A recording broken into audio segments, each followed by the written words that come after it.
झूठ बोले कौवा काटे। अनु को बचपन से ही झूठ बोलने की आदत थी और ससुराल में भी उसकी ये आदत गई नहीं थी। वो अब भी अपने फायदे के लिए झूठ बोलने से नहीं कतराती। एक दिन अनु अपनी सास से जाकर ननद की शिकायत करती है। सासू माँ, बीना दीदी ने मेरी साड़ी खराब कर दी, उस पे दूध गिरा दिया, मेरा बहुत नुकसान हो गया।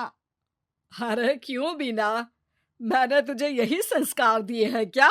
माफी मांग अपनी भाभी से। भाभी, मैंने आपकी साड़ी पर दूध नहीं गिराया है। मैं दूध लेकर जा रही थी और आपने मेरी टांग में टांग अड़ा दी थी, तो मैं दूध लेकर साड़ी पर गिर गई। अरे वाह, एक तो गलती करती हो, ऊपर से इल्जाम भी दूसरों पर। वाह जी वाह। माँ जी, यही है क्या आपके घर के संस्कार? बीना, बहू से माफी मांग। सॉरी भाभी। अरे सॉरी से क्या होगा, साड़ी से होगा, साड़ी के बदले साड़ी। ठीक है बहू, नई साड़ी ले लेना बस। थैंक यू माँ जी, आप ना बहुत अच्छी हो। माँ, भाभी की साड़ी पुरानी हो चुकी थी, उनको नई साड़ी चाहिए थी, इसलिए उन्होंने ये ड्रामा किया, आपको पागल बना दिया माँ। अरे बीना, एक तो गलती करती है, बहू की साड़ी खराब कर दी, ऊपर से बहू की पीठ के पीछे उसकी बुराई कर रही है। मुझे तो भरोसा ही नहीं होता कि तू मेरी बेटी है। देखना माँ, जिस दिन आपको भाभी का सच पता चलेगा ना, पछताओगी बहुत। अरे तू कुछ भी बोलेगी और मान लूं मैं, हैं? आज तो तुझे तेरे किए की सजा मिलेगी। बहू, आज तू आराम कर और बीना करेगी अब से पूरे घर का काम।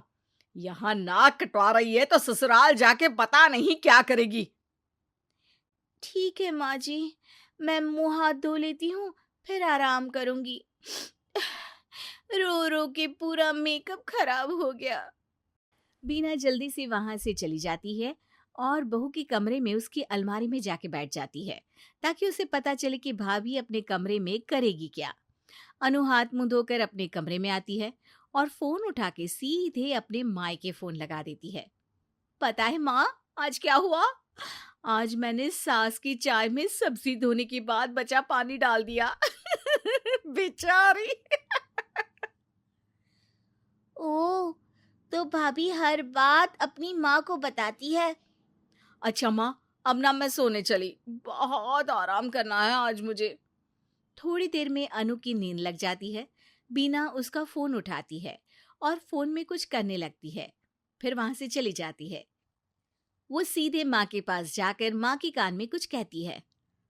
ठीक है, अब तू इतने यकीन से कह रही है तो ये भी कर लेती हूँ। पर भाभी पर तेरा शक गलत निकला ना तो बहुत बुरी सजा मिलेगी तुझे। ठीक है माँ, सच सामने लाकर ही रहूंगी, चाहे फिर सजा ही मिल जाए। अगले ही दिन काम को लेकर बीना और अनु में बहस हो जाती है। बीना, तुम यहाँ पैदा हुई हो, तुम्हें इस घर का ज्यादा काम करना चाहिए। आपका भी तो यही घर है भाभी, मुझे तो एक दिन चले जाना है शादी करके, फिर तो आपको ही सब संभालना होगा ना। तुम्हारी माँ ने तुमको कुछ नहीं सिखाया। आपकी माँ ने सिखाया है तो आप ही कर लो ना काम।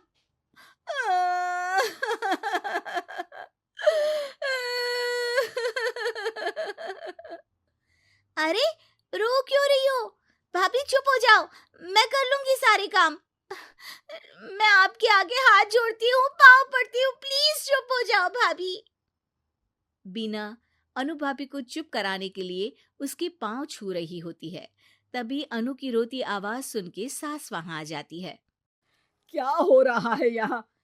माँ, बिना कुछ बताए इसके पहले ही अनु बोल पड़ती है।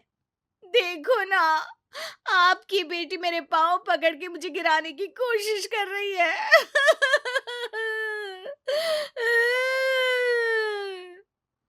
अरे भाभी, ये क्या बोल रही हो?